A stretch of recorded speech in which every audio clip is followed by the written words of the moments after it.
I think there's also another angle from which we can look at this, and it's quite clear, I think, from Gabriel's information that he's given us, is that there's no way that throwing money at this is going to work. And I think the case in point of that is SAA. I don't know how many billions and billions of rand have been thrown at this airline, but it's very clear that the sort of structures within some of these SOEs are such that they are almost unsavable. They're sort of being put on life support just by throwing more and more money, so to speak. But I think that there's an interesting thing to examine when you look at South Africa's budget, and that's the perspective I view this from, these prescribed assets.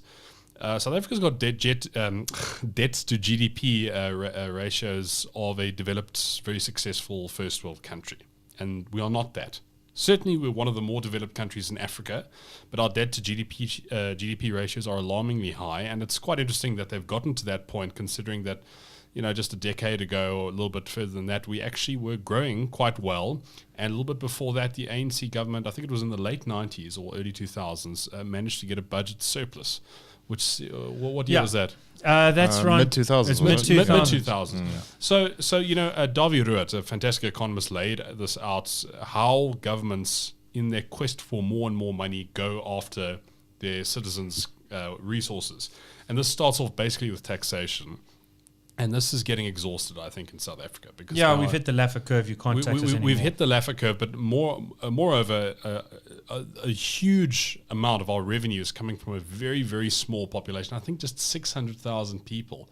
I might be wrong on that number, but we are getting smaller and smaller in terms of the number of people who are providing the overwhelming majority of tax revenue for this country. Yeah, and income tax can't even pay for the government's wage bill. Yeah, exactly. So this is becoming totally and utterly unsustainable. So after taxation is sort of used up, the next thing that they go after are the savers. Yeah. Because you often hear lefties sort of use this term wealth hoarders, like Elon Musk, because he's so rich, is a wealth hoarder. Like as if his entire net worth is like pieces of gold stored up like Scrooge McDuck in a swimming pool for him to swim around and not invested in fact in a business. It's literally punishing people for acting responsibly with their own money. Yeah, and this is one of the things that the IRR really awakened me to, because when I first came to work here, I was sent out for quite a while into the rural heartland, KZN, Northwest and Mpumalanga. And what I found is, particularly in KZN, was the word zonda. That a kind of jealousy or envy or hatred. If someone did slightly better than their neighbor, a zonda would be put on them, and they would be undone of that slight benefit that they'd managed to win for themselves. And if some farmer had donated to his former employees, literally there was a farmer who donated a Jojo tank to them. He'd helped them resettle on new land, and he wanted them to have 2 Jojo tanks so that they could have one for personal use and one to sort of support their gardens. And they had a couple of hectares of land that was big enough to run a few cattle and do quite a lot of veg in a good veg area. The thing was slashed by a panga knife. Then a new one was put up. That was stolen. Then a new one was put up by the government. That was stolen too. Then they put one up that they bolted down. So it was like impossible to steal. They're like screwed, heavy duty, long, very things we have to do in this country. And then that's when they just took a panga and slashed the Jojo tank through. Pure spite. Was that in KZN? Spite is the English word, I think, for zonda. There's a spite for value adders. There's a spiteful attitude towards those who have found other people's problems and been like, I'm going to solve your problem. In exchange, give me some money. That's called business. We feel spite towards those people, and our pundits, our politicians, those who should stand up and say, it's actually worth defending the hard workers. It's worth defending the entrepreneurs and those who take really bold risks to try and help solve other people's problems. They're nowhere to be seen unless you go to the cigar lounges and the cocktail bars where they swan around with elite politicians and share jokes about how the lumpen proletariat doesn't quite understand the program that we're on, but soon they'll see the glorious, divine, socialist utopia brought upon us, as was done in Sweden or some other country with which we bear very, very little resemblance in terms of accountability and in terms of actual stored wealth. For me, one of the most depressing versions of that was I was reading a news article a few years ago about someone in Limpopo who had participated in killing someone who was accused of being a witch. And the sort of answer they gave was, no, I know that person. The reason there must have been a witch is because I know them. There's no way they could have gotten a job without witchcraft. And it was just spite. What do you say to that kind of...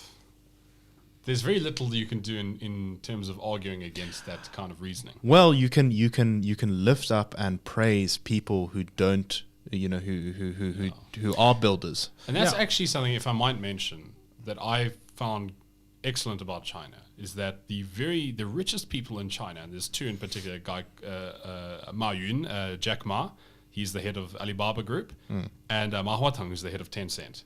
Those two guys are like put on pedestals, and even in the, all the media in China's government run. These people aspire to be like these people. They're like people's role models. By comparison, Gabriel's also talked a lot about how South Korea had a program of doing that sort of state-sanctioned praising of people who were successful entrepreneurs and builders. Yeah, they'd go around and they'd give a little village some concrete and some steel, and they say, let's see what you do with it in a year. If you do something really good, they'll give you more. They'll ask you what you want. If you don't do anything, they leave you be.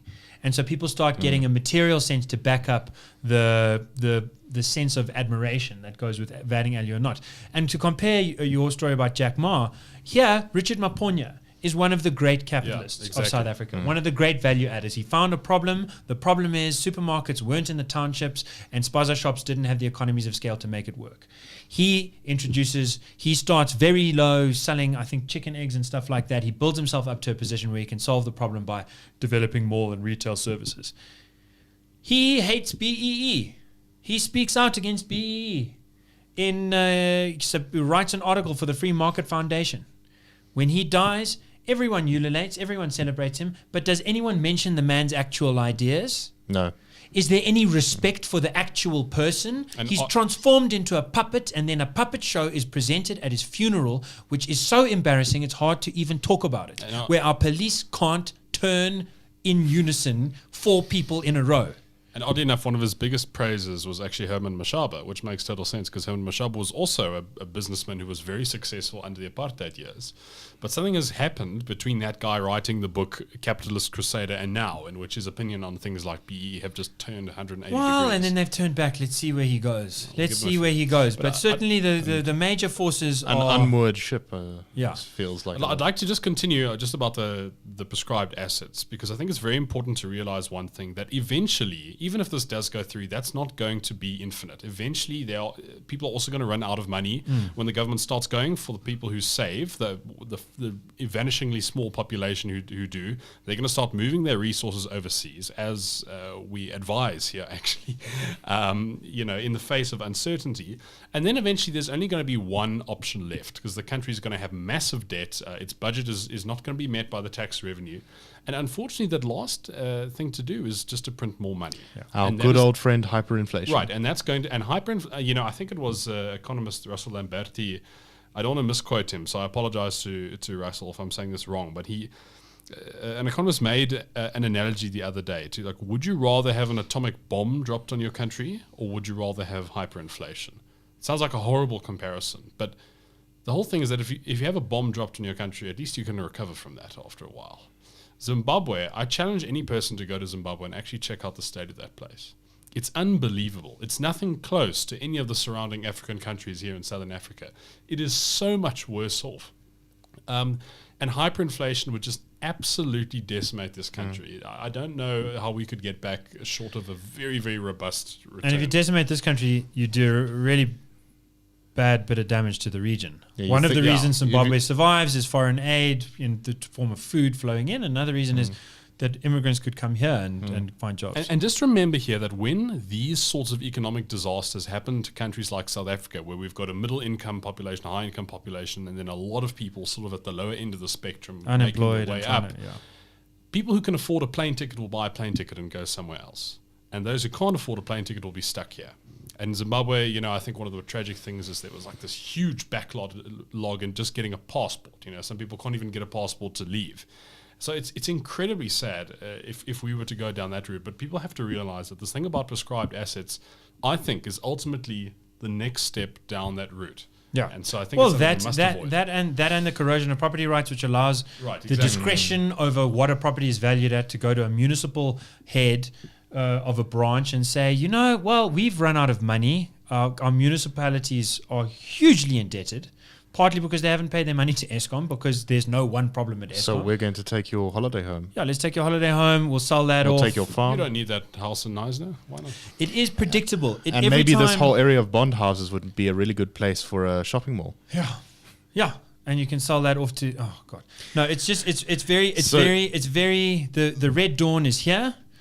And the faster that South Africans wake up to the fact that honest communists are not the solution, and that being surprised every time that adding to the poison doesn't make you healthier, the better chance we stand of getting out of this relatively unscathed. Damage has been done. There are scars that have been impressed on this country in the last 3 years that are not going to heal for years. But rather than lay down more scars, we can... And very soon we will not be able to be shocked because there will be no electricity.